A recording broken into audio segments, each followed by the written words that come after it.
After living on a floating island surrounded by magic for nearly a year, Caedmon hadn't thought much would surprise him. But walking straight into a tree at the Knights Academy and tumbling out on the other side in Boulder Falls, Wisconsin, had been intense. Apparently, tree halls were forbidden between the magical realms and the New World. But to make the journey back and forth easier for him, the Knights had reactivated an ancient Arthurian hall linking the two, spelled to obey Caedmon's and Ellie's blood alone. He knew as soon as he touched its knot of wood, a hallway would unfurl, space would squish into time-bending steps, and he would leave Boulder Falls behind. Caedmon loved his family, but he couldn't stay here. How could he go back to Boulder Falls Middle School when he could be making potions? Caedmon wasn't a sorcerer the way Ellie was a witch, but he could use Evermore Dust, gold-enchanted powder that allowed him to brew potions and cast simple spells. The back door swung open behind him. Ellie bounded toward him, curls bouncing, eyes blazing, like she was walking into battle. "I'm ready!" Caedmon nodded. He was, too. And he wasn't giving Mom another moment to convince Merlin or Lorena he needed to stay here.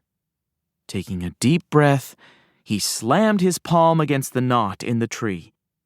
Thunder rumbled, though the night was clear. The earth groaned, trembled. Caedmon's legs shook. As though struck by lightning from the earth, the oak tree split at the roots, splintered up the leafy branches, and, at last, yawned open, revealing a cool, silvery light glowing from within. He stepped inside. The ground underfoot was mossy, the air damp with mist and thick with the scent of forest pines and crackling magic. Silver and golden lights wound through the wood like flowers on a vine, and stretching before him, a hallway carved from moss and bark. Ellie glanced over her shoulder. "Shouldn't we wait?" These are real quests now, right? Real quests for real knights in training, with real consequences if they failed. We're meant to protect the wedding. The fire in Ellie's eyes danced as she followed him into the hallway. "To the Cherhoux Chateau," she announced, as Dame Gwendolen had taught them. The hall shimmered in a cascade of golden lights. Caedmon took another step forward. "Caedmon Tuggle, what on earth do you think you're doing?" He ground his teeth as the back door slammed shut and his family, Lorena and Merlin, rushed into the yard, Mom's face pale. The corners of Merlin's lips curled. "He is being a knight." Caedmon puffed up his chest. If Merlin approved, he must be doing something right. Mom's mouth was set in a thin line. "Get back here right now!" "He cannot," Lorena replied gently. "It will be all right," she promised his mom, and joined them in the mystical mossy world.